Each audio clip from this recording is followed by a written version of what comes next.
Right, here we go. So, welcome to another episode of the Non-Victim Nation podcast. I am here with my good friend Josh Logan of Guardian Training Consulting. It's been a little while since we've had you on the podcast. You were, I think, maybe like the third or fourth person I ever interviewed. So it's really great to have you back. Um, and I'm really curious, even though I know you personally, I'm curious to hear kind of like your perspective of like what has been going on because there's a lot that's happened just in that time. You've Yeah, for gotten more sure. involved with like the USCCA and a lot of other organization stuff. So how you Good. doing? It's been good. As I always say, I feel like I'm juggling torches in a pool of gasoline some days. Right. So it's been a whirlwind. I think it's probably been maybe a year and a half, give or It's take, been pretty close to a year. 18 months. Mhm. So it's been a whirlwind. Developing a further relationship with the USCCA as an official partner. Was a USCCA certified instructor, I think, when we Mhm. met, but then now working as a training counselor for the USCCA. Mhm. So kind of shifting my responsibilities from, especially particularly the USCCA curriculum, teaching students and end users to now creating instructors and creating the next masters of our generation. You know, I was pontificating too much on that, but that's kind of the next level that we've done. And then just so many different curricula that we've released, Mhm. getting it approved. We have like 14 to 18 curricula, don't quote me, that are approved from Arizona Peace Officer Standards and Training. So now we can go out and teach law enforcement. Um, you know, Looks like next year in 2024, there's a minimum right now. We're looking at about four different law enforcement conferences we're going to go travel and teach at. Just exhibited at the USCCA Expo in Milwaukee, and it looks like that's going to happen next year. Mhm. So we're looking at about 5 to 6 conferences next year that we're going to be either participating and or teaching at. Mhm. And that's just a little part of the changes and evolution of Guardian Training Consulting. Right. So when you go to those sort of events, like what is that like? Is it like being at a trade show, or is it more like being at like an actual conference for something? Or It depends on the conference. Mhm. The USCCA is a think of it as a small little shot show Mhm. with mini classes and breakout sessions. So Mhm. there's the vendor trade show that we were a part of with North American Rescue. So we did a co-booth with North American Rescue. North American Rescue there was showing off all their products from their tourniquets to the medical supplies and everything in between, and then us working with North American Rescue as the top 10 distributor in the world for their products last year, Mhm. being a service provider. So talking about our Stop the Bleed programs, the USCCA emergency first aid fundamentals, working the service aspect, but then also a part of our consulting in that world is building custom kits for churches, businesses, all the way up to law enforcement agencies. Mhm. We've done a couple contracts, I think less than five, about five law enforcement contracts that needed bleeding control kits, and we gave them what they needed, and then also gave them what they wanted in Mhm. a succinct package that's easy to use and affordable. Mhm. Not cheap by any stretch of the imagination, but cost effective and affordable. That's the trade shows kind of side and networking. And then Tim and I did 2 breakout sessions at the USCC Expo for an educational perspective. Mhm. Tim did a triage class on how to triage a patient from beginning to end to get to that hospital, and then I did a personal story called "Surviving a Critical Incident and Its Aftermath." Personal story about that is also the science of stress and how a person reacts to a critical incident. So the USCCA Expo is kind of multifaceted, while law enforcement expos, the conventions are a big networking event, Mhm. and then you have a very small vendor show, but a majority of it is breakout sessions with classes. Gotcha. That tend to be like all day kind of classes. Or are they broken into much smaller kind of segments? It's really what is up to the instructor. A lot of it is an invite only Mhm. process. Those LE conferences, or it's not a good old boy society, but more of, hey, listen, you have to be vetted. We can't have you going in front of law enforcement officers across the country and there's one organization, the International Association of Law Enforcement Fire Instructors, where I had the opportunity to teach law enforcement fire instructors from across the world, from Micronesia and the Philippine area to Australia, and then across our country and across the pond into Europe. So kind of everybody in between.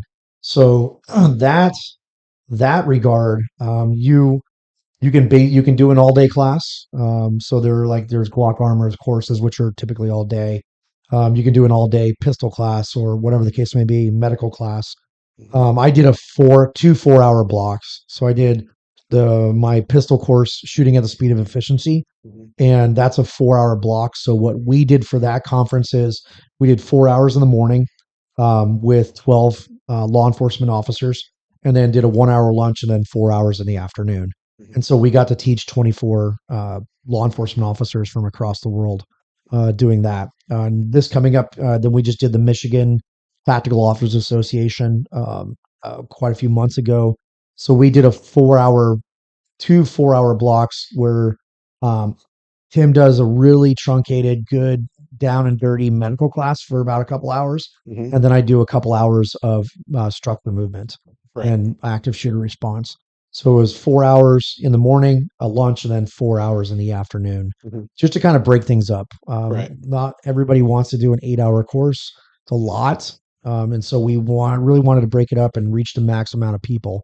And so in the Michigan class, we had guys from Canada, guys from Michigan. I think the farthest we had was North Carolina, that Mhm. area. So with those, we have the ability to reach a lot of officers and a very diverse backgrounds. Mhm.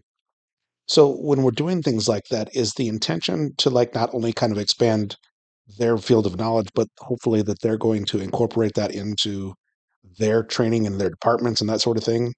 Or Yeah, I mean that's always the value proposition that command staff, if you are a law enforcement officer, and you do a training request, Mhm. the biggest question that will be asked is where's the ROI, where's the value Mhm. that the department could glean from uh, paying an officer to leave the streets, or leave their current assignment to Mhm. travel. And so obviously there always has to be that return on investment. And so yeah, they're seeking that knowledge, and some of them are being sent by the department, Mhm. and there's some guys that are doing it on their own dime in their own time. Right. And so obviously the personal development is there. Working with other instructors, specifically the ILFE, the International Association of Law Enforcement Fire Instructors. All of these are law enforcement fire instructors. So Mhm. they're people from across the world talking about current trends. What are our threat profiles? What are our biggest struggles in teaching our officers? Right. Not just from a perspective of firearms, but also learning styles, Mhm. generational challenges from Gen X to Gen Y to Gen Z, and all of those. And how do we also leverage specifically now technology? Right. Because that's the biggest thing now is from not just from a perspective of what we're doing here, right? Mhm. How do we get our knowledge out in a virtual perspective, but also red dot sights on handguns, pistols. That's a Right. big thing now. So not just the technology of how to reach more people, but also burgeoning technology and growing technology in the firearms instruction world, light Mhm. technology. Right now we're going from lumens, the lumen wars as we used to call it, and Right. now we're in candela wars, Right. and understanding that the lumens are an okay way of measuring light, but candela is really the true accurate way. And Mhm. and for those that don't understand that, that's our job. Right. That's what Guardian Training Consulting does, is bringing those the three R's of training: recent, relevant, and realistic training. And so it's kind of multifaceted, and it's, I guess, the motivations for somebody to go to those conventions or seek out our training is as personal as their fingerprints. Right. But the trend that we typically see is they bring it back to their agency. Mhm. Especially with law enforcement officers and that I or even just our citizens, we try to give them homework, Mhm. right? We want them to leave their the class and continue their learning process absent us. Right. And when they need a tune up, come back to us. Mhm. But I think I had a quote. I just saw it today, and I'll pull it up. It was pretty poignant. Um, the best teacher makes himself unnecessary to his students. Right. Right. Hmm. I'm not threatened by folks that don't come back for 6 months. And Hmm. I've had students that go, "Hey, Josh, I'm really sorry I haven't been back." Right. That's fine. I don't take it Yeah. personal. God forbid life gets in the way, or Yeah. or money, right? I mean, let's just say, not to get political, but our dollar doesn't mean as much as it Yes. was. Very true. And when you look at your priorities of life, I would say the mortgage is at the top, Yeah. right? Keeping the lights on in your house is at the top. Making sure your family's fed's at the top. And to be honest with you, it at times, our services tend to go down Yeah. the priority scale, and Right. so we'll still be here. Hmm. Um, and that's I completely understand that. So the succinct answer to your question is just it's as personal as it is the person, and Right. it's our job to understand that. Hmm. So, in not just your own experience, but like the experience, like as you communicate with these other people from other places, other departments, and things like that, when it comes to that generational gap, like where are the biggest challenges that they're finding? So I think it's if you look at the average demographic of specifically law enforcement firearms instructors, Hmm. a large demographic are those ones that have 10 plus years on the job. Hmm. And so if you look at 10 plus years, we go back 10 years, right? That was 2013, Right. right? So 10 years back from now was 2013. Hmm. And so if we go 15 years back, that's really where I started my journey in my military and law enforcement career, which were the beginning years of GWAT, right? The Hmm. Global War on Terrorism. And so there was a huge learning curve for our military. For when you look at Hunter, for example, like the stuff that he's learned are lessons learned from the military Hmm. on those first generation GWAT folks, right? Right. I mean, you look at tourniquets, for example. Like when I first started my Air Force career in 2005, you drop the word tourniquet on people, people would lose their minds. You're going to lose your leg. You're going to, Right. now we've realized through the global war on terrorism that the likelihood of losing your leg is so less substantial than you losing your life in Right. 90 seconds from traumatic blood loss. Hmm. And so we've learned, but now as we've learned, now we're kind of getting those crusty, salty Right. guys. And so now it's almost like us, like those 10, 15-year guys. We're Hmm. kind of becoming those, well, back in Nam Right. guys. Yeah. It's like we're almost reaching that point. And so the newer generation, it's cyclic, right? The Hmm. older generation looks at the new generation as they don't understand, right? And they don't, but you have to understand that older generation at one time was the new generation. Right. And it's just this cyclic, but understand like where we look at these new officers, this new generation, and we Hmm. perceive them as lazy. We perceive them as they're not driven. Hmm. But what we find out is that they can process information, Hmm. right, in a more efficient and rapid way. Right. So when they look lazy, it's they have actually already done the job Hmm. and they're waiting around for another task. Right. When we are still banging away, hunting and pecking on a Right. computer, they're LOL hashtag and they're done. And Hmm. it's so they're more efficient and they can process more information. Right. And so it's those struggles, right? Where Hmm. I've had it in my law enforcement career. I've had those firearms instructors that are salty and they're crusty and Hmm. curmudgeons, and you don't want to learn from those people, Right. right? Like I had a firearms instructor in my career that was an encyclopedic level of knowledge, like probably will has forgotten more about firearms than I hope to probably ever gain in my career. Hmm. But nobody ever wanted to ask him a question. Right. He was a dick. Yeah. He was an absolute dick, and he spoke through his mustache, and it nobody wanted to go up and talk to him. And so like it's a travesty in the world of knowledge Hmm. because he's literally taken that knowledge to the grave Right. because nobody feels comfortable. Hmm. And then when you ask him questions, like legitimate questions, how does he make you feel? You think? It's going to make you feel like you're an idiot. Like you're an Yeah. idiot. And guess what? You're not an idiot. You're just ignorant. Right. And instead of looking at ignorance as something that's good, that's curious, Hmm. he's looking at it as cognitive dissonance Right. and disrespect. And it's just we really, this generation, unlike the previous generation, really has to do it right Hmm. for the sake of our law enforcement, because it's not getting any better anytime soon. Right. It's sad. Yeah. And we have to educate our firearms instructors so that the world perceives police officers, law enforcement officers, and specifically firearms instructors as a white collar job, as an educated job, Okay. right? And so we've always looked at firearms instructors and police officers kind of as the blue collar Hmm. in the criminal justice world, Right. because attorneys are the white collar, Right. right? Judges are the white collar Yeah. They're the ones that get to wear the suits and sit behind the desks and. and make those decisions. Mhm. But if you look at the average training of a police officer or a corrections officer, those people that go out there every day, Mhm. right?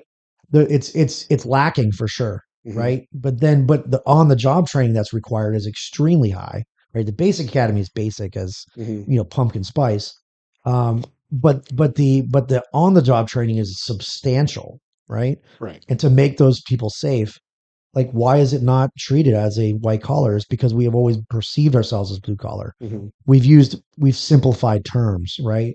Because we go into these lessons and say, well, guys, I'm just going to dumb down the material because we have to teach the lowest common denominator, or the KISS principle of training. Right. The KISS principle wasn't even designed for training. Right. It's an engineering term Yeah. pertaining to the ease of user interface into a complicated machine, Mhm. i.e., an iPhone.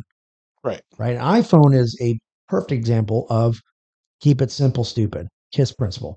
Kelly Johnson, Skunkworks, Lockheed. That's where it came from. Mhm. The machine, right? The iPhone is extremely complicated machine. Right. But how easy is user interface? It's really easy. When a kid can do it, right? Yeah. That's the KISS principle. So what we see, and I'm getting on my soapbox, but I see it in the law enforcement training world, in the firearms instructor, we're using terminology that's not appropriate. Mhm. And we've become professional regurgitators, Right. right? Mhm. Why are you teaching it that way? Well, because I was taught that way. Mhm. Well, have you thought about how that lands Mhm. to the student? Does that sound respectful? Well, I was taught that. That's the way I was treated. Right.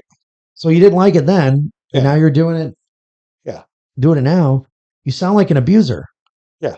Like, well, this is the way I was treated, so I'm Or gonna treat my my kids. parents beat me, so I need to beat my children. It's like, no, that's not how it works. Like, we used to sacrifice Builds virgin. character. What's that? Builds character, you know. Oh, yeah, right. A character, but not the character, right? Mhm. So, like, we used to sacrifice virgins at one time in civilization, and Yeah. finally somebody had to raise their hand and say, "This maybe this isn't a good idea," Right. right? Like, come on, somebody has to stop that cycle. And so I got a little passionate in that one, but it's just we as we as fire instructors need to step up. Mhm. We as law enforcement officers need to step up, and we need to use the correct vernacular, the Mhm. correct terminology, the correct that. Mhm. Right? I just became an expert witness in the state for firearms and use of force, and it was only, not to bang my own drum, but it was only by fact that I'm using the correct terminology, Mhm. right, in a academic setting such as a courtroom, where there has to be decorum and there has to be, you can't just go, well, you know what I'm talking about. No. No, Right. that doesn't fly. That doesn't fly. And so, yeah, I'm pretty much done pontificating about that one. Sorry. No, I went, okay. I think that one went off the tracks, but So, well, the more off the tracks, the better. I like those okay. sorts of All things. right. Um, so the thing that I get into, and this is going to lead into some of the training that you do, is when you're talking about firearms instructors or just instructors for a lot of things, they tend to be very two-dimensional, right? So using Department of Corrections as an example, okay, they have us go once a year and they fire, a 9 millimeter Glock, and we go out to a flat range. We shoot at like anywhere from 7 yards to 25 yards. We move up, we take so many shots, we move up, take so many shots, move back, take so many shots, and that's kind of the end of our training. As long as you got them all in a certain space, you're done. You qualified or you didn't. If you didn't, they go back and work with you one on one until you do, and then now you're done. You don't touch a fucking gun again for another year, right? Mm-hmm.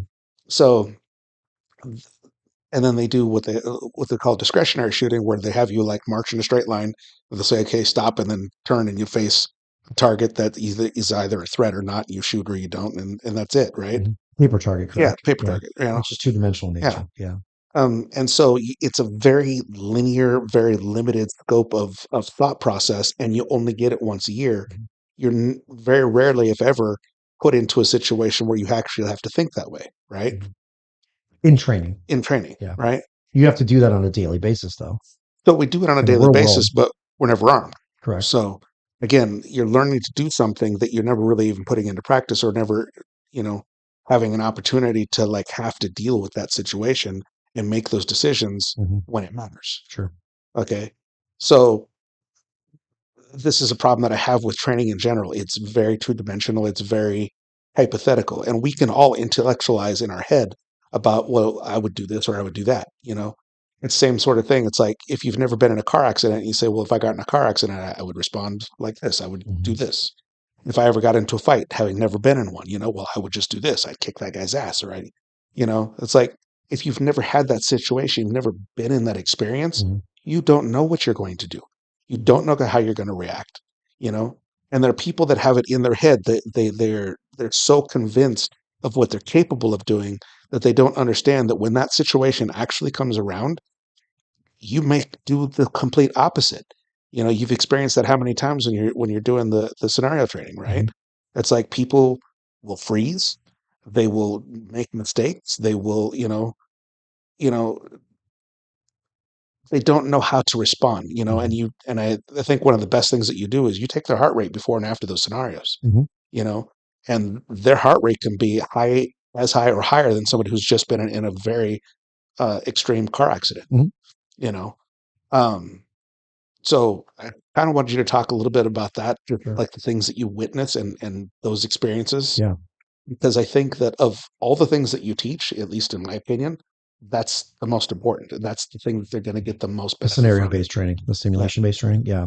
So I'll I'll before I get to that, I'll quip about this. What you're describing with Department of Corrections is not training. Hmm. What you're describing is qualification. Right. So this is where the biggest, I guess, disparity that I've had. How would I say this? Very spirited discussions, Hmm. borderline on unprofessionality behind closed doors, with instructors, specifically law enforcement instructors, but also just firearms instructors as a whole. But specifically in the law enforcement world and the DOC world, and I'll use it in the criminal justice world. That Hmm. I'll put it in that world. I heard it from somebody, and I forget who it was, and I'm not going to take it as my own, but it's mine right now, and I'll take it. Um, Qualification protects the agency. Hmm. Training protects the officer. Okay. So these officers that I've had this, they go, well, I qualify every year. Cool. That's a box that your agency, and specifically AZ Post, Hmm. Arizona Police Officer Standards Training, requires you to check your box so that if you get in a deadly force encounter, they are as absolved on the training issue as much Hmm. as they possibly can. Right. Because the number one litigated um, and most contentious issue in use of force encounters are obviously the acts, or the acts that the person does, but it's directly correlated to the training, and specifically lack of training and or poor training, Hmm. right? So that's where they're going to go after, right? Lack of training or poor training. And so if you're setting up your officers, and honestly, our communities demand perfection from our law enforcement officers. Hmm. They demand perfection. Yeah, And on definitely. they did, and Without we funding, of what's course. that? Funding, of course. Correct, right? Mhm. And we'll get to that. Mhm. So, but we demand perfection from our law enforcement officers, right? To make the right decisions when that counts. And our police officers, like I explained to folks, I did not get paid as a police officer for what I did on a daily basis. Hmm. I got paid for what I could be capable of doing, Hmm. running towards that gunfire, right? Lights and sirens, and going towards danger when other people are running away, Right. because that's what they paid me to do, Hmm. right? And it's a reality that some of our officers need to realize that That's what you get paid to do, Mhm. right? Like in Uvalde, Texas. Wait, we could go down there and get shot. Right. Bro, that's what you fucking signed up for, right? And I have a problem with the rule number one of law enforcement is to always go home every day. No, that's not what you're getting paid to do. Right. Your job, and again, the U.S. Supreme Court now says, has made that statement, and the recent case law pertaining to Scott Peterson in Parkland is, yeah, the police don't have the requirement to protect the public, to protect. Is the stupidest thing ever. It's just a reality. That's right, and we I don't agree with it either, right? But when I took my 3 oaths in my life, Mhm. right, I took them seriously, and my job was to protect my community at the up until including the cost of my life, Mhm. right? And the way I looked at it is if I did a good job, right, and I was trained properly, and I bring to bear my training and my tools in a successful manner, that the reward, hopefully on the back end, is I get to go home at night. Mhm. That's the reward. It's not a Right. rule, right? And so this qualification doesn't protect the officer. It Mhm. protects the agency. That Right. just says that. Then if you don't pass your qual, then you get some level of training, and that's remedial training, Mhm. which if documented, then documents against you, right? Because if Right. you didn't pass the level, right, and then you have remedial training, and then you go into a use of force encounter and you've shown that you have remediation training, Mhm. could that show incompetence on your end? It can. Yeah. It's scary how this spiral can completely get out of control. And then, fast forward, and that's, to bring up Hunter's thing, the the mistakes that we're seeing our officers make, right? Mhm. Decision making, the mistakes that we're seeing in this world, right? And officer, and we're shaking our head at officer decision making is directly correlated. And this is going to piss some people off, and I just don't care anymore, Mhm. because now as a consultant and as an owner of my business, as I'm owning my business more and more Mhm. and owning my company, I'm becoming more unemployable by the day. Yeah. Like I can't work for anybody else. But this is how I truly feel in my heart of heart and mind of minds. Mhm. The the the the mistakes that we're seeing in law enforcement. And again, if a law enforcement officer makes a decision, I start them out with an A plus. The Mhm. reason why is because it's the same thing with our citizens. It's just like school. Let's see where they started an A plus, and then their actions, bad actions and bad decisions, can only degrade their grade from there Right. until they reach a point of unreasonableness, Mhm. right? From a legal terminology. But if what we're seeing right now, the bad decisions that they're making, and they're few and far between, but they're sensationalized because that's Mhm. what the media likes, um, are directly correlated to our government officials and our police leadership. And what I mean by leadership is just by stars and bars. I'm not talking about leadership as an esoteric Right. conversation. Like, what does a leader mean? Like, Mhm. they're in a position of authority, Or a not specific rank. correct rank, not leadership. Right. But our police leadership, our law enforcement leadership, what they're paying for right now is them not paying for decades the known cost of training our officers. Decades we've gotten away from it. We've gotten away with it for decades, right? I can't afford to send. So the three biggest hurdles we're seeing in law enforcement training is we don't have the staffing for, like, if Hunter wants to go training, I can't take him off the street, so I Mhm. don't have staffing.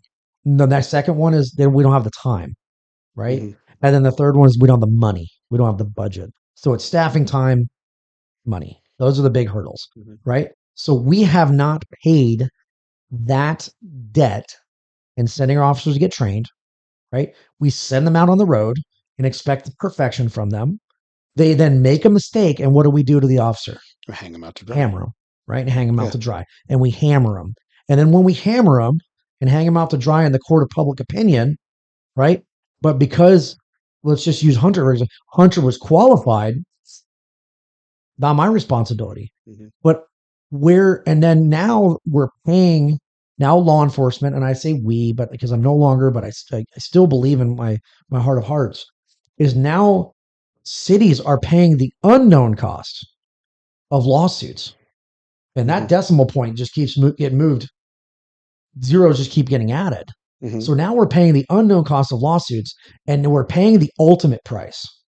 The ultimate price that cannot be quantified by zeros and ones, and that's loss of public trust. That's a huge thing right there. Huge, Right. right? You look at that, and now we're losing public trust by the month. Mhm. And now, because of those mistakes, you're giving the Black Lives Matter and the defund the police movement Mhm. ammunition, Right. right? And when some of their, and I'm not saying I back them, but some of their claims that, yeah, this guy's unprofessional and that guy's unprofessional, and he did, and I'm like, you're right. Mhm. But it doesn't mean that it represents the profession as a whole. Right. But I've had these arguments with other firearms instructors in the law enforcement world where we see these body worn cameras of officers making poor decisions. And I've actually heard a law enforcement, fuck that guy. No, forget that guy. I'm like, bro, you're responsible for that. Right. I'm not responsible. He's in like Minnesota or something doing that. I'm like, really? So you've never attended a conference with a police officer in Minnesota or a law enforcement officer and had a beer or whiskey with them and have had really good conversations? Or did you just go to these conferences to talk about what you're going to have for dinner, which club you're going to afterwards? Or could you have taken that opportunity to have a serious conversation about training disparities Mhm. or current events and make a positive change there? Because at the end of the day, the public doesn't see the difference between a police officer in Minnesota and a police officer in Arizona. They Mhm. just see the police, The police. Exactly. right? And so if that tarnishes that badge in Mhm. Minnesota, they're not looking at what color badges is Mhm. what shape his badge is, what color his uniform is, or the shape and color of his patch on his shoulder. Mhm. They just see law enforcement. Right. And that's the biggest heartache that I have about this is I've spent thousands and thousands of dollars and thousands of hours on my own time, on my own dime to get to where I'm at, Mhm. right? That my previous agency didn't pay for. And so people are like, well, why would you do that? I'm like, because that was me. That's the reward I get. If I do a good job, Mhm. right? And I train myself to do it, I get to go home safe. And I call it the pillow test, right? Every decision I make, I call it a pillow test. The decision I'm about to make, can my head hit the pillow and I can snore within 15 seconds? Mhm. Like the whole, in Saving Private Ryan, Jackson, the sniper, he's in the church and he fell Mhm. asleep. He's like, how does he get to sleep? He's like, clear conscience, Yeah. right? And so Karen, you ask Karen, I've been known to fall asleep mid sentence. I've been known to sleep and I'm snoring 15 seconds. Right. It's because I just know I'm trying to do the best job I can. Mhm. And we need to change that for our fire instructors. We need to have the difficult conversations Mhm. we're having.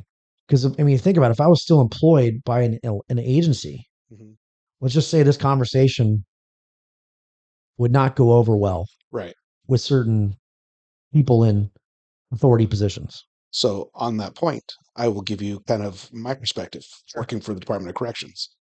Every day I hate my job a little bit more. And every day I get more and more pissed off with the way that the department is being run Okay. and with our new director in particular. And eventually this is probably going to be seen It by will. some of my fellow officers. And this may or may not get back to the leadership. And honestly, I don't give two shits because I fucking hate the way the department is run. Okay. You have a brand new director who is doing everything he can to marginalize the officers and reward the inmates for their behavior and incentivize them to keep being who they are or worse. You know, when you have an okay, so we have a health unit in the unit, right? You have a captain who, okay, by no stretch of the imagination is this nobody. The captain, okay? You have an inmate walking up and saying, "Hey, I need to do something," and the captain says, "Well, you can't be here without an appointment," you know, and this inmate takes it upon himself to get into a verbal confrontation, you know, to and including cursing and telling this captain to fuck off, you know, and saying that, you know, the way that this whole situation ended was that the inmate finally did calm down and do what he was supposed to do, right? But the last thing he said was the director's going to hear about this and he's not going to like it. Okay. The director has gotten to a point where he's putting out initiatives that is letting the inmates know that he's concerned more with their well-being than with ours. Sure. Okay. Which is absolutely fucking ridiculous. Okay. He puts out these memos about things that he wants us to focus on, the most ridiculous things, you know. I was in high school and I wrote anytime I had to write a book report, Mhm. I took what would be about 3 paragraphs and made it like 6 pages. Okay. Okay, that's what he does. He puts out these memos with his information and these new directives, these new things that he wants us to be able to recite Mhm. and regurgitate, and it's just a bunch of nonsense. It's Mhm. like it's just word salad. It's like you read this phrase and he says this is a new thing that he wants to implement in the department. It's like, what does that actually mean? Mm. This is just nonsense. Well, it's Okay. dangerous because we're policymakers really it's by their actions don't understand um, how dangerous their decisions are, right? Hmm. So you're talking about either creating new policies Hmm. and or changing old policies, Hmm. right? Which could directly correlate to the decision making that your officers make under stress. Hmm. And now there are new standards, Hmm. right? Right. Henceforth, on this date, per this memo, this is a new policy. Right. What's missing in that equation? Training. Yeah. And it's scary because if I've trained, like let's use Hunter for example, in the military, right? We've trained him on marksmanship, and this is the gold standard of training. And then all of a sudden, I decide one day, based on sometimes arbitrary wheel, I call it the wheel of decisions, wheel of decisions, Right. and it's what made you come to that conclusion? The fucking wheel behind me. Yes, no, yes, no, yes, no, maybe, yes, no. And so then I change what he is should do per policy, and it's 180 degrees from what he's been trained, and more importantly, what he's experienced in, Hmm. right? So again, on Monday, it was okay. But now Tuesday, it's not allowed. Do you think he's going to make that switch that quick? That if he gets into a fight on Wednesday Hmm. and does what he's been trained and experienced in, but the problem is what he's been trained and experienced on from Monday rearward for decades is all he knows. Hmm. But now I'm going to change the rules of the game and expect him on a dime to lobotomize himself of what he's been trained and experienced to do for decades to now do something different under stress without any training is problematic at best, Hmm. right? Isn't that scary? Yeah, I'd say changing an instinct takes a little bit of time. Well, and let's go back to that. Here's the thing. Where that it's a learned behavior, right? So it's a conditioned and learned behavior. Your response to a specific stimuli is not instinctual. I'm going to change it real quick. It's not instinctual. It's a learned and conditioned behavior that you've developed to a level of mastery that the average person would look to it to be instinctual. Does that make sense? Yeah. So for you to respond to a threat in your careers because you have both training and experience, the response is that quick. Right. And so the average person will perceive that as instinctual, when in actuality, it's a mastery level of conditioned response. Hmm. Does that make sense? It's see and respond, right? But you look at the rookie, right? See, yo, bro, when are you gonna handle that? And you have been as like a trainer, right? As an on the job trainer, field training officer, you have to sit back, which is the most difficult part, and go. So hey, boot, when are you gonna handle that, right? And if the new guy can't handle it, it's your job to step in and at least be that safety net, right? Yeah. So the thing is, it's become almost instinctual, right? But it was a learned and conditioned behavior. And there has to be time where you have to relearn and recondition those said responses. Mhm. But these people in authority don't do that. Yeah. They lose that sight of, well, it doesn't look good, and because that's what we're looking at right now. I mean, really, what I could be presumptuous, but what I'm hearing is it's an optics. It doesn't pass the optics, Mhm. and these optics, the goalposts are moving. Yeah. Right. Because they are far more concerned with the litigious nature of the inmates than with what's good for the department or what's good for the officers. And so at the It end of the is. day, the number one priority is that the officers need to be held accountable for every little thing Sure. and to the nth degree, and the inmates don't. They And need to be responsible for less and less of their own behavior. I expect our officers, whether COs or that, to be held to a very high standard. Right. But it's also your responsibility as a leader to train and condition and mentor people to that high level. Mhm. You cannot expect people to rise to the high level, right, in a critical circumstance without any training.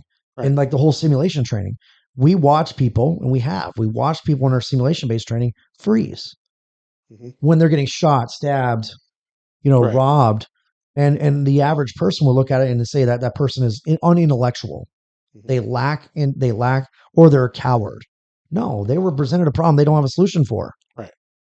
And so, like, for example, the police officer, that 26-year veteran in Minnesota, and not to trample on her name, that says taser, taser, taser, and pulls out a gun and shoots the guy.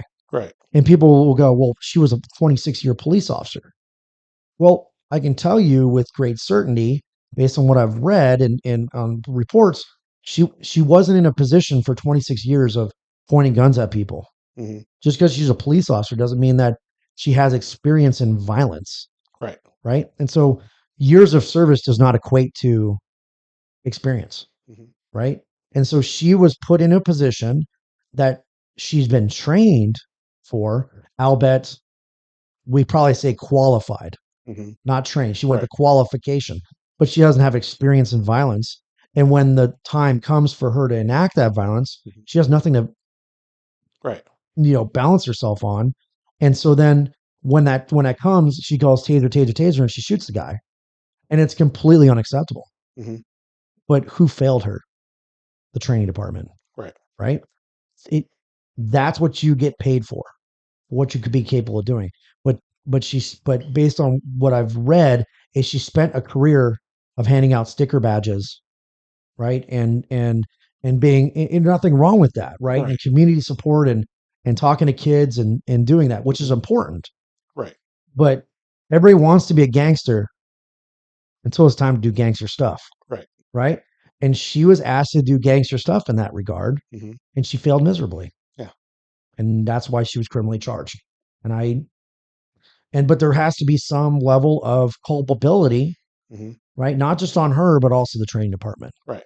That's my expert opinion on that. And it's so I understand the standards are different between the inmates and you, because that's what, to use the John Wick, that's what separates us from the animals. Right. Because you are literally a zookeeper for bipedal predators.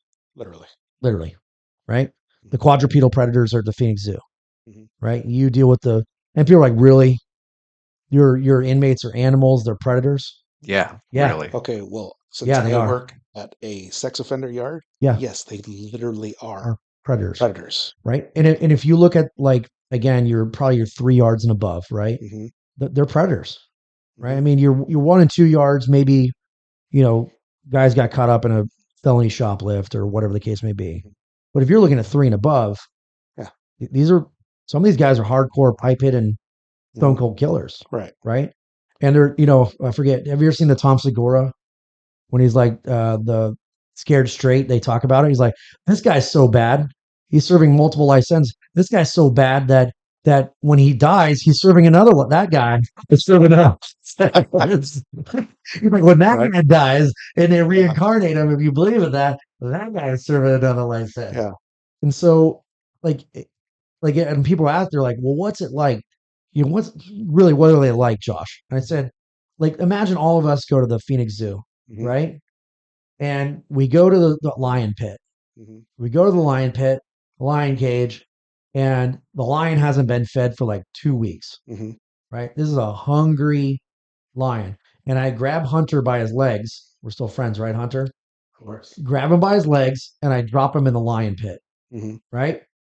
Is he going to pull out his PowerPoint and do a pros and cons? Lion, you don't want to eat me. And you're going to have some esoteric conversation with a hungry ass lion. Go, listen, you don't want to eat me. You don't want to eat Rico. And like all, no, what's going to happen? You fucking eating. Yeah. You're not going to have an intelligent conversation Right. with a lion. And a lot of people go, well, no, hold on a second, Josh. Like biologically speaking, humans are more civilized. We're more evolved, if that's what you believe in. No, No. not from a No. predatory instinct They're perspective. not. They're not. They're Okay. looking for the weak ones. So I'll give you an example. Okay. Again, this is the sex offender yard. So Sure. the majority of these people are here because they are child molesters, they are rapists, Mhm. they've committed violent crimes which fit into those categories, even if they didn't do those things specifically. Sure. Okay. The scariest part about this, and I mean deeply terrifying, is on a day-to-day basis, I walk around this yard and I associate with these guys. Hey, how you doing? What's going on? And talk to them at a level, if they need something, I help with whatever we can. Civility. Yeah. Yeah. Okay. On a day-to-day basis, if I didn't know who they were or what they have done, they would be like everybody else. Mhm. These are people that if I had met out on the street, we probably could be friends. Mhm. Okay. That's the most terrifying part about that. It's like you don't know what people are capable of doing, and you certainly don't know what they've done. Mhm. Okay. So Yeah. the idea that you're going to separate and say that, it's right to call them animals and predators, okay, just as much as it is to say, well, they're not like a lion. You're right. They're not as obvious. Sure. If I put you into a space with them, you never know what kind of threat you're in. Mhm. It's not the same thing. Mhm. But to me, that's worse. Sure. Well, you look at like we have an instructor who's served as a hunting guide for from all across the country. Hmm. And you look at one animal that has the ability, the cunning, the innate ability to deceive and lie, and that's humans, Hmm. right? The highest cognitive abilities of any animal on the planet is the Homo sapien, Hmm. right? From a biological standpoint. And so that's why we've been able to build cities and build great things and do great things as Hmm. humans, unlike the animal world. Hmm. But with that innovation in that, it becomes the other side of the game, right? Hmm. If you spent half as much energy and brain matter doing something positive in the world, this world would be a lot better place. Yeah. But we can't expect that, Hmm. right? People are like, well, how do we get these people? I'm like, sometimes they just like they're just there's some bears that just want to eat men, and Right. they're called man-eating bears, Hmm. and there's nothing you can do about it. Right. You're not gonna rewire the bear. You're not gonna rewire and rehabilitate that. And we're not talking about like putting them down and all that. I'm just talking about just the mindset aspect of it. Is that there's that's the only option is Right. is to keep them away from society Yeah. and offer consequences. Hmm. And again, where that's where a lot of people think they're like, well, if we, make bigger consequences, I'm like, but that's not always the solution. Hmm. That's not always the right. There's a good thing that murder is illegal because nobody would do it. Right. There's a good thing that rape and sexual assault is illegal. Nobody would do it. You cannot legislate evil. Right. You can't do it, Hmm. and it's a difficult conversation to have. It is because people, It's not nice. yeah, there are a lot of people who always want to err on the side of they think that they're being kind or that they're Sure, being supportive, but they don't understand that you're you're actually doing the opposite. You're enabling something that shouldn't exist. sure. You know, I've seen pictures of prisons like in uh, where's that at? It's South America. Someplace in I South think. America where the inmates are sitting on the ground wearing boxers, and they're like, this guy's head is touching the back of that guy's head, and they're just stacked together Wow. in rows, right? And they are in a prison where the guards are armed, Mhm. right? And they have no rights. The all of their privileges, all of their whatever went out the fucking window when they became criminals. Sure. Okay, in my way of That's thinking, fucking prison. that's how prison should be. Cut and Sure. dried. Okay. Once you've ascended to that level, you've committed that crime, you're no longer a citizen, you no longer have rights. Okay, that's just my opinion, and I'm sure Sure. lots of people will disagree with that, 100%. right? I get you. Okay, but that's just how I think of it. Okay, so for all of the again going back to the department and them being more concerned with the inmates filing lawsuits and things like that, they shouldn't be able to file lawsuits. They're rapists, they're child molesters. They don't have rights, or at Well, least they you shouldn't. know, and like that's the thing. It's a nature of the beast, Yeah. right? That's like if you're using force against somebody and they don't like it, you're going to draw complaints. Hmm. There was a certain police agency that did a study and they paid hundreds of thousands of dollars to bring a consultant in and dissect, why this one unit A versus unit B, why does unit A have more use of force than unit B in said police department? Well, unit A is a violent offender unit Hmm. where they're doing vehicle takedowns on violent individuals that have warrants in our environment, and the other one's a school resource officer unit. Right. Like they're Completely in the different things. schools, right? They're hall monitors, Hmm. and then you have like pipe hitting police officers and task forces going out. They're like, guess what?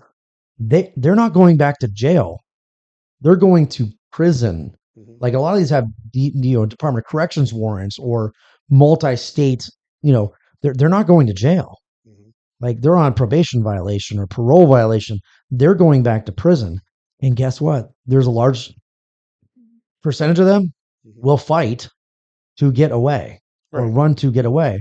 So if they resist the efforts of law enforcement to take them into custody, what is the only recourse that law enforcement has? Use of To force. use Hmm. force. Right. Like that's just a reality.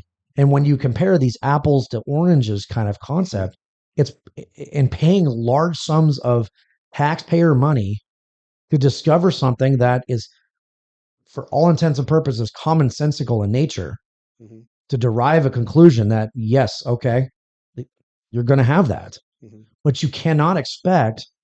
I would not want those police officers in the schools. Right. I would not want those police officers in schools Hmm. because they're going to drop monosyllabic four-letter words to the kids, and they're going to scare the living tar out of the kids, right? Right. And you definitely don't want the school resource officers in that position, Right. Because they right? can't deal with Because, it. because it's the gardener, the warrior, and the gardener kind of concept. Right. But I'd rather be a warrior in a garden Hmm. than a gardener in a war, Right. right? But at the end of the day, you do not want those pipe hitting cops handing out sticker badges to kids. Hmm. Like you're going to scare them, Right. right?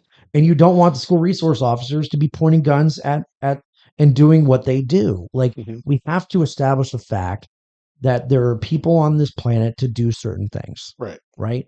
But but again, like, and that's where a big element of where people you reach out to me, and they're like, "Hey, Josh, look at this body worn camera footage on the flat screen TV," and we'll watch it. And they go, "What do you think, Josh?" I'm like, "Well, do we have police reports? Do we have witness statements, victim statements, Hmm. more videographic evidence than that?" And they go, "No, I just want you to look at that and tell me what you think." And they're like, "Doesn't look good, does it, Josh?" I'm like, "No, it's called violence. It should never look good, Yeah. right?" But this is what I charge the people. They go, "Oh, I don't, I can't watch this. I can't watch this." Really? So you've never slowed down on a highway and Yeah. saw red and blue lights and slowed down to see what's going on? Hmm. Maybe, just maybe, it's your innate curiosity getting the better of you, Hmm. right? Why do you think the Roman Coliseum did so well? Yeah. UFC fighting, right? Hmm. Quentin Tarantino's made billions of dollars. Right. It's hilarious. Quentin Tarantino makes billions of dollars on violent movies and he's anti-gun. It's hilariously ironic. And you're like Liam Neeson, who's anti Second Amendment, violent movies, Right. Taken, and I'm just like, don't like listen, like these are difficult conversations that have to be had, Yeah. but they have to be had nonetheless. And I don't want to talk about it. Honestly, I wish I didn't know what I know, Right. right? I wish. Like I've got a 10-year-old daughter and I wish, someday she won't know what I know, but the reality probably is she's going to find out for herself. So on that thought though, you hope that she will never have to experience or learn the things that you've learned, right? Yeah, But you were never ever going to not prepare her for those things. sure. Yeah. Okay? That's not an option. Yeah. Yeah, and it has to be measured, Hmm. right? It has to be measured because obviously this is a very personal question, like how to parent your child. I mean, you Hmm. did, for what it's worth, man to man, you've done an exceptional job with Hunter. So Thank you. I can tell you, like, you're a role model to me in that regard. Like, I hope that Camille ends up half as good as Hunter, and I think the world will be a better place. Um, but yeah, you have to measure it. Like, I don't want to expose her Right. to the whole world at 10. I mean, it's like she's in Pokemon and in that world. Hmm. But it's a stark reality. I mean, Yeah. we're going to be going to Nashville soon. Nashville is beautiful and it has a rich history, but it also Broadway is like I'm not bringing Camille to Broadway at 1 o'clock in the morning. Right. Like not happening. Like not going to expose her to the drunken disorderliness of that. I mean, Hmm.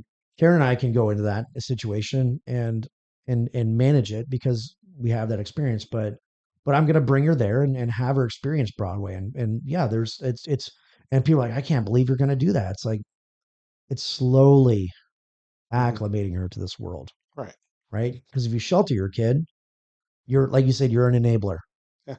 Like, and I don't want my daughter to find out how dangerous this world could potentially be Hmm. when she's attacked. Right. Or if she's attacked for that matter. If she's attacked for that matter. I hope it never happens.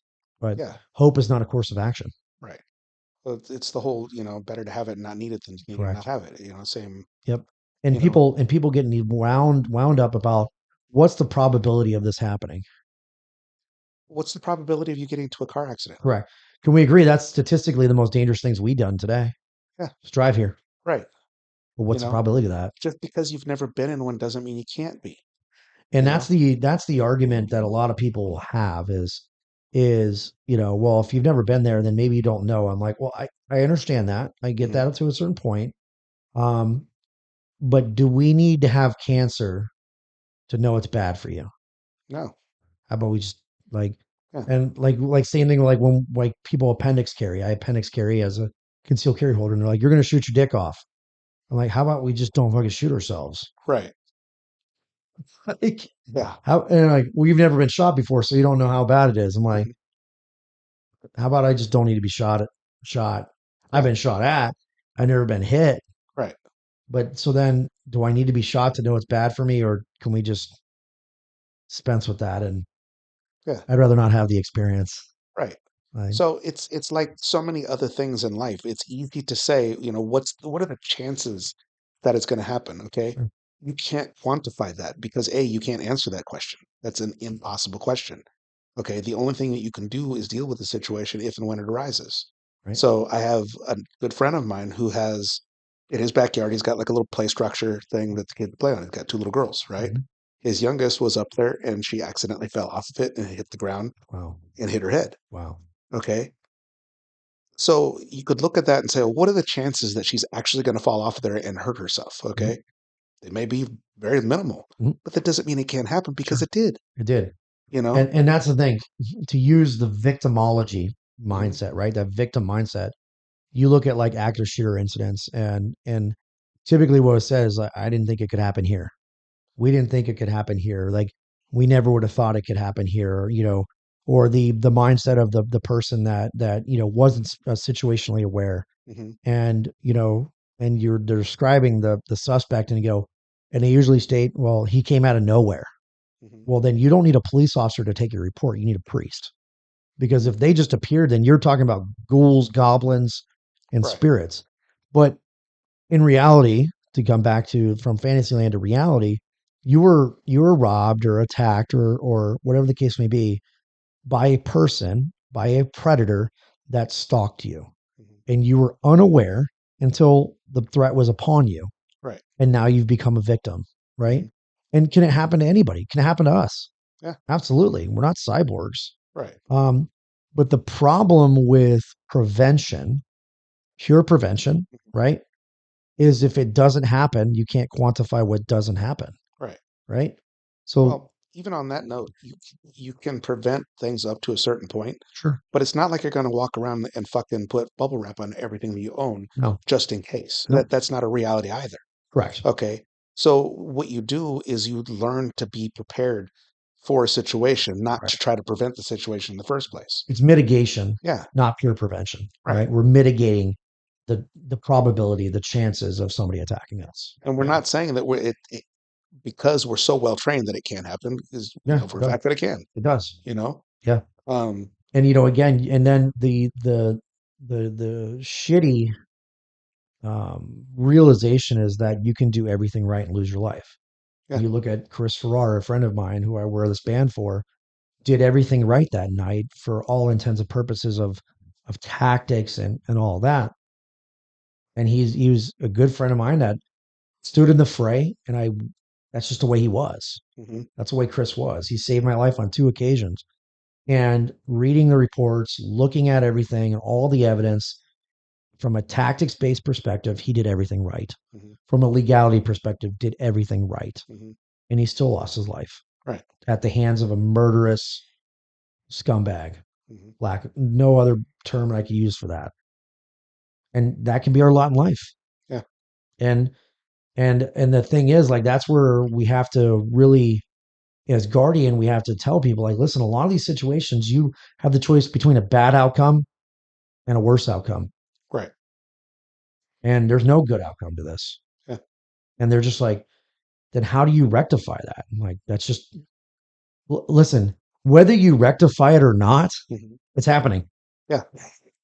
Right. Like, whether you have whether you've made your peace, right, with the situation, Hmm. the situation's going to present itself Yeah. regardless of whether you like it or not. So I always keep coming back to this, and I know I harp on it a lot, but the idea of a car accident. It's like Sure. you can get into a car accident, it could be nothing, it dented your fender. Okay. It could be catastrophic. You could lose your life. You could incidentally kill somebody else. Mhm. You know, you don't have any measure of control over the other than you be a good driver and you try to like be situationally aware. Sure. That's what you can do. Correct. Okay. But are you going to stop driving? No, Are you going to outlaw cars? no, you know, Like, it's, and statistically speaking, it's one of the most dangerous activities that we do on a daily basis. yeah. And yet we engage in it every day, Correct. So Correct. that same line of thinking needs to be applied to most other things in life. Sure. It's like, it doesn't mean that you create a perfect situation or a an environment where nothing bad can happen, because that's Right. not a reality Right. either. Well, and if you Okay. look at training as insurance, Yeah. right? So the minute you cancel your car insurance, Hmm. what is Murphy going to do to you? That's when you get into a car It's accident. you're going to Yeah. have a car accident. Right. Press hard 4 copies. Hmm. You're going to get a ticket. And so training is that insurance, Yeah. right? Again, what's the probability of you having to use said training? I hope never. Right. I hope never. And the Jordan Peterson video about being dangerous, Hmm. right? Men should be dangerous. And so when people go, well, that invokes an image of violence. Well, you should be capable of it, Right. right? And there's no virtue about being completely unviolent, Hmm. right? Because there's no virtue of holding it back, Right. right? Like if I attack what's near and dear to your heart, Hmm. I'm gonna I know that side of you. I Hmm. have never seen it, and I hope I never have to see it, Right. right? But I know there's a side of you Hmm. that's scary, like just straight fucking scary. Right. And I hope I never have to see it. But I know that you're willing to do it. Right. You're willing to do it. Um, and there's like the movie, and I hate using movie because usually it's bad, Hmm. but they call it Killer Eye, right? Like in the movie 12 Strong, right, Okay. where the general standing across special forces guys, and you have the chief warrant officer who's a salty dude, and then you have the captain who's just brand new, Mhm. right? And he's talking to the chief warrant officer who is outranked by the captain Right. in rank, but the the chief warrant officer is a senior guy, experience wise, Mhm. and he's talking to him, and the captain's like, "No, I'm in charge." And even the chief warrant officer's like, "I'm not in charge. He's in charge. You need to talk to him." He goes, "No, I want to talk to the guy who has killer eye, Mhm. the guy that's like, I'm a warrior leader, Mhm. general, who has been there, done that, probably got a t-shirt. I'm not going to talk to somebody that isn't there. And so like that whole essence of the violence is like you should be capable of it, Right. period. Yeah. Right. And like when I explain to folks, like we had, I was talking at a recent a coalition, and the subject of active shooter came up, Mhm. and they have all these esoteric conversations about hugging it out, and when the shooting starts, and we're going to talk them down. I'm like, okay, the only thing that's going to stop an active shooter when they're committing, malicious, randomized violence is reciprocal righteous violence. Mhm. That's it. That's Yeah. all that's going to stop it. And they're just like, oh my gosh, like I'm going to do you one further, right? Of the people who are in this room, Karen and I are I would say are the most comfortable with violence. Mhm. The people are just like just completely aghast. I'm like, no, let me explain it to you. My wife and I have witnessed violence firsthand, Mhm. right? At people on other people. We've Mhm. had violence enacted on us, right? We've been in violent encounters where violence enacted on us, and we've enacted righteous violence on other people to protect ourselves and our community. Mhm. And we've seen the after effects of all said violence. Mhm. So when I say I'm comfortable with it, it means I'm experienced with it. Right. And who are the last people that want violence in this room? The ones that have the most exposure and the ones that have the most experience. Which so violence is not something I watched on a TV. Right. It's not something I read in a book Mhm. or talked to guys like you. Mhm. All of the stories and all of the feelings and all of that is firsthand knowledge. Mhm. But you come up my driveway, Right. I'm and with ill intent to harm my family, Mhm. I'm going to be very comfortable with it. Right. Very comfortable with it. Mhm. And I'm going to tell you right now, well, guess what? I'm the last one that wants it, Right. because you're talking about esoteric concepts about what you think violence is. Mhm. And I just take my word for it. That is not what you want. But when you need it, Mhm. you better use it. Right. And you better have the training and the tools, the Mhm. hardware and the software to take care of business. So a different example would be Jocko Willink. And for Yep. those of you who don't know who Jocko Willink is, you do not need to find out. Okay. Okay. Jocko is arguably one of the most dangerous human beings on the planet. Okay. He's the sort of person that, like, if there were ever a little glass case that said break in case of war, that's fucking Jocko Willink. Yeah. And he's doing Okay. the voiceover while he's doing it as well. There you go. But when you listen to Jocko talk, and he says that if he's ever confronted in a situation where somebody wants to do him harm, his number one his number one reaction is to remove himself from the situation. Sure. He's going to run away. Yeah. And that doesn't make him a coward. It doesn't make him a weakling. It doesn't make him anything except, understanding that, like, he knows what he is capable of doing. Mhm. And there are very few people on the planet that have seen more warfare than he has. Sure. Okay. On Yeah. all different levels. Okay. Mhm. Understanding violence and being comfortable with it, he's, in the top 1% of that. Sure. Okay. Yeah. So if Jocko is saying your best course of action is just to not get in the fight in the first place, Sure. not to engage, by all means, you should take that to heart, Correct. you know? Yeah. And again, like if I witness a situation out in the street, right, and Hmm. I'm a concealed carry holder, and I decide to remove myself from the situation and walk away, do I hold any liability whatsoever in that circumstance? No. Yeah. I have no duty to act as a citizen. I walk away from it. But do I have to live with it? Of course. But from a perspective of legality and liability, I all know, Hmm. right? So this is where understanding his priorities of life, right? Hmm. My priorities of life, if you understand them, then Hmm. it's easier to make decisions based on said priorities, Right. right? My priorities of life, my family comes first. Hmm. I come second because I Right. want to be there for my family, right? Then my friends, Hmm. right? People that I know outside of my family, then my community, Hmm. and then my suspect, Right. right? So if my family's not being harmed in a situation, Hmm. and I'm not being harmed in this situation, then you can see where how we're almost three tertiary into the fourth aspect of my priority of life. Right. There's worse places than death, and it's called prison. And if I'm a former law enforcement officer and I go to prison, let's just say I'll be the small spoon for most of the time, right? And I don't like being a small spoon, Right. right? And so, like, that's when I have to really weigh my options and go, is this the best course of action? Mhm. No, right? But if you corner me and my family, Right. you're going to see, like, I'm going to be the third monkey trying to get onto Noah's Ark and the rain has fallen, Right. right? And that's how I'm going to fight. I'm Mhm. going to fight for that second position. But you're right. Like, why the heck would you want to get in that situation? Yeah. But wouldn't you want, and that's where our what are you doing today to prepare for tomorrow for Right. that guardian mindset is what are you doing today to prepare for that tomorrow? And And go ahead. and this is the thing that I want, if they take nothing else away from this conversation, Sure. right? This point right here, that as much as it makes sense to remove yourself from that situation if it's at all possible and to avoid the violence, Mhm. the very flip side of that is that you have to be capable of the violence in the first place. Correct. Correct. Because one without the other only leaves you one option. You will always be a victim. And if you don't have any training experience, Hmm. right? So like the question is what does it look like when people come to Guardian with no training or preconceived training? And what do they look like after our training? Hmm. The only difference, like they physically don't look different. But from a perspective of physiology and psychology, is now they have more tools. Hmm.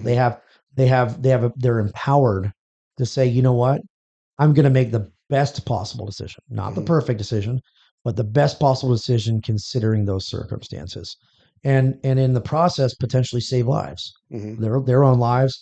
And why are they becoming a guardian? That's the thing. That's the question. What made you come to Guardian? Because there are certain circumstances in this world. Like we can all agree that like we can, three of us in this room, we're not going to solve the world's problems, No. right? We're not going to change the world by this, right? Hmm. The train is going down the tracks and we're seeing it. Hmm. But if that crazy train comes down our driveway, Hmm. we have the training and the tools to handle the situation, Right. right? All the people that come to Guardian see the same things, but they've either thought about that train coming down the tracks or it has come down the tracks, Hmm. right? And they realize, man, I didn't have any options at that time.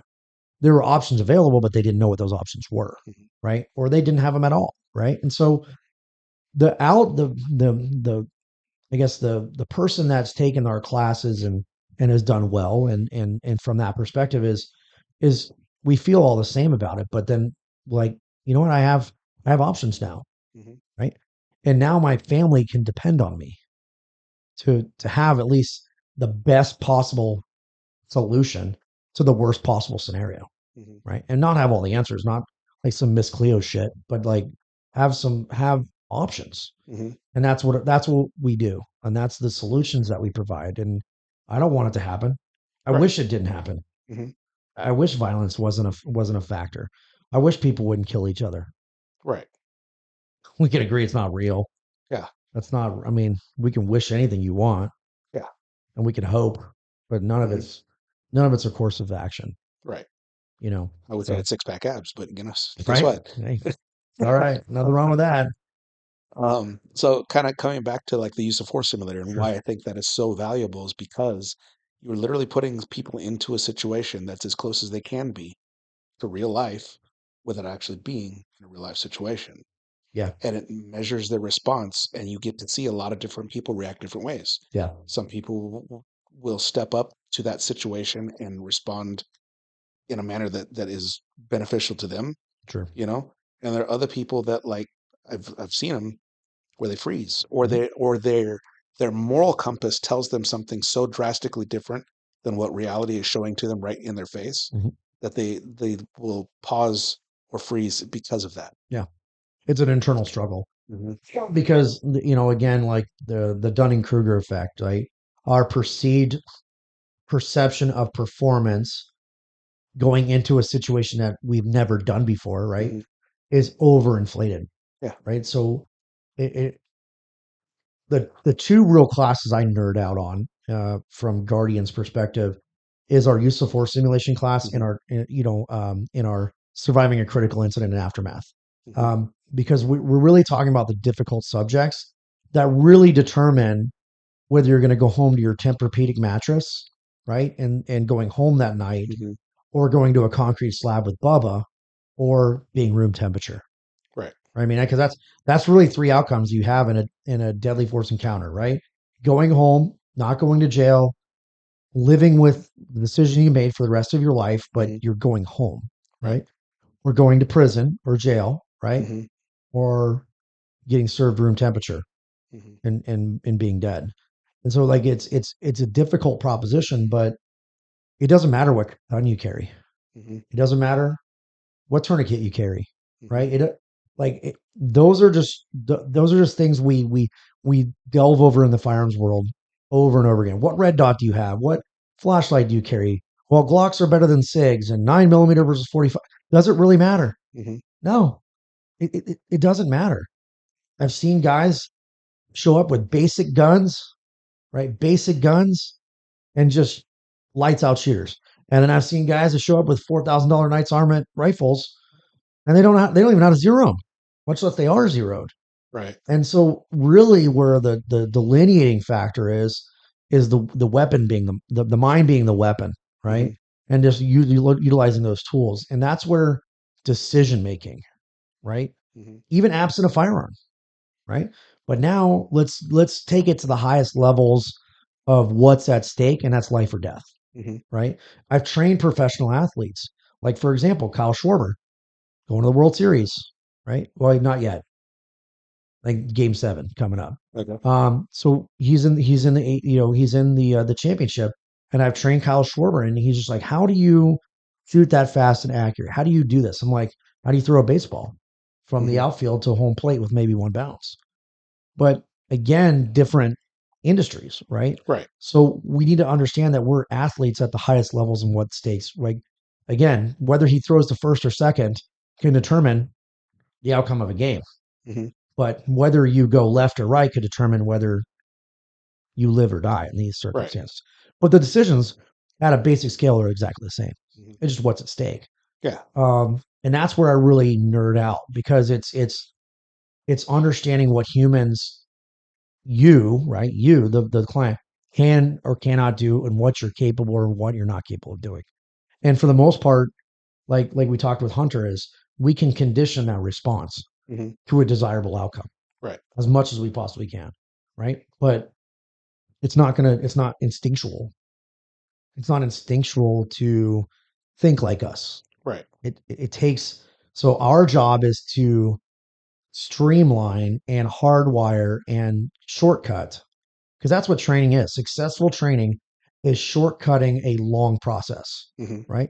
Because like if somebody asked me to rebuild my diesel engine in my truck, I know I intellectually could do it, Right. right? You can tear down the engine and I can rebuild my diesel engine in my truck, but how long is it going to take me? How long is it going to take me? How many tools do I have to buy? How many resources do I have? And really, how much patience Mhm. am I going to have? So if I don't have the time, the resources, or the patience, what do? Hire a professional Right. and let them do it, right? And let them do it or teach me to do it. But then, okay, Mhm. like that's how you be self reliant, Mhm. right? And people are like, how do you know all this stuff? Like I've stood on the shoulders of giants, right? I've had great people, great mentors, right? Mhm. Great colleagues. And so like our goal is to make you the hero for your own family. Right.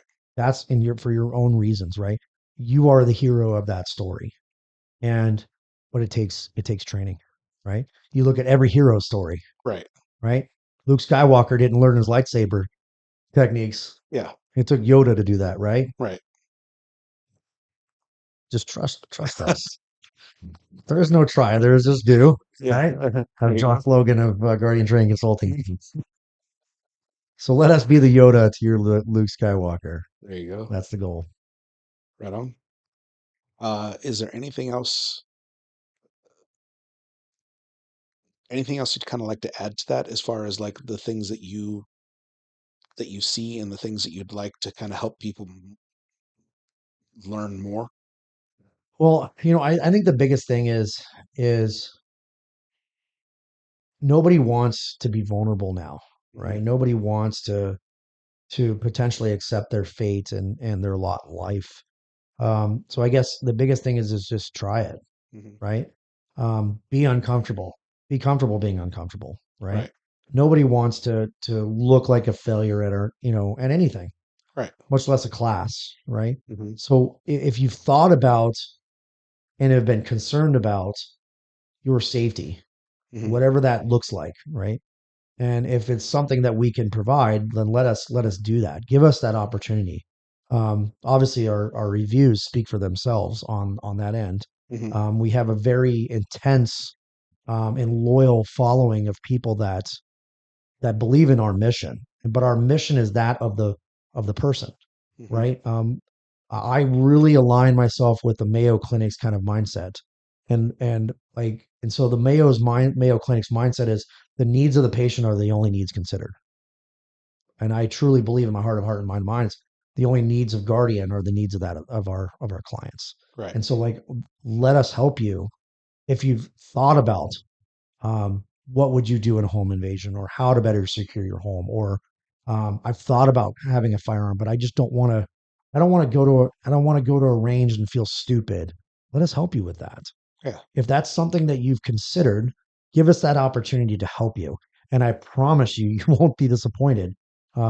For all of our countless clients, and so let let us help you be the hero. Let us help you be that guardian Mhm. to your family because nobody else is going to do it. Right. If you really, and again, it's cliche as all get out, right? When seconds count, Mhm. police and fire are only minutes away. Right. And I'm not talking about vigilantism. I'm talking about the fact is that holding down the fort, Mhm. right? And making sure your family is safe. There's an insane amount of solace, an insane amount of empowerment to know that you can handle almost any event that comes your way Mhm. because you have the training and the tools to do that. And that's where Guardian is different than local gun ranges or the John. What's the difference between you Guardian and Joe Blow, the instructor over here?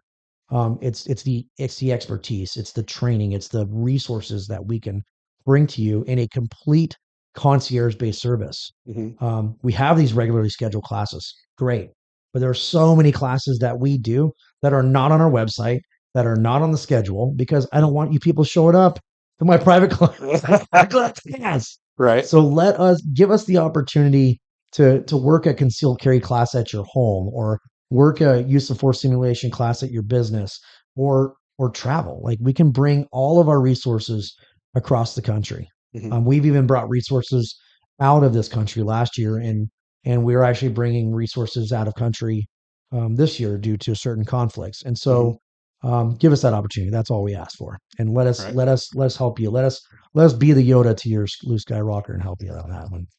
The nerd out completely. Totally. Yeah, Nerds rule the world. yeah, exactly. So this is still Hunter had kind of introduced this idea like when we first started interviewing people, and I definitely want to stick with it. So, what is what is your best dad advice? Best dad advice: be kind. Thanks, Garantham. All right. Oh gosh. Oh my Jones. I think the biggest thing is just be kind. Yeah. Be kind to people. I think that's really sorely missing now. Mhm. Um, you know, it's crazy. Like go to I challenge people, go to the store, Mhm. like the grocery store, and call the cashier by their name. Like, thank you, Rico. I don't know how many times people look at me and they go, how do you know my name? You were right Got a name there. tag. So you got a name tag, but how many people really know the name of the person that rang them up last at Bash's or Safeway? No, they don't know, Virtually right? nobody. Or just even like so hold the door open for somebody, be kind and because I'm not talking about this esoteric pay it forward. I'm just talking about like maybe we can make this a little kinder world Right. because with the advent of social media, we're saying things on social media that otherwise you wouldn't say to somebody's face. Right. And it's making more people brazen about the attitudes and maybe just seek first to understand and then be understood. Mhm. And that's where that kindness comes in. So I know that sounds very touchy feely based on the totality of what Yeah, I'm talking up to I'm talking about, but I think that's sorely missing. That yeah. comes the control, Mhm. right? With the violence, the kindness is the control, Right. is the dichotomy to the violence, Mhm. which I think is sorely missing, right? Right. They always say, talk softly and carry a big stick. Mhm. That's the mindset behind it. There you So go. that's the best dad advice I can have. So Right on. without getting into daddy issues. So we're good. Exactly. Awesome. Well, it has been absolutely fantastic to have you back again. Thank you. Always love talking with you.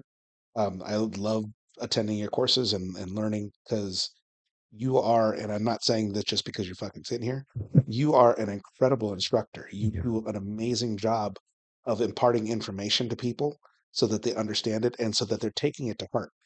You're getting them to understand it at a more fundamental level than just like sitting in a classroom and watching something on a screen. Sure.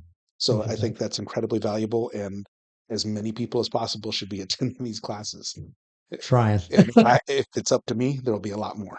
Roger that. Thank you so So much for having me, both of you guys. I appreciate what you guys do here and trying to educate and edify the public. And I think in my professional opinion, the proper way, right? These are difficult conversations that are definitely not approved by right, certain junctures of the community. right, But would you rather have these conversations now or or have the tragedies later? yeah. So I appreciate what you guys do as well. So thank you. So thank you. All right. Thank you for listening, and if you enjoyed this episode, don't forget to like, share, and subscribe. Also, you can now support the Non-Victim Nation by donating via listener support directly on Spotify. Remember, the story of your life is being written right now, and you are the hero.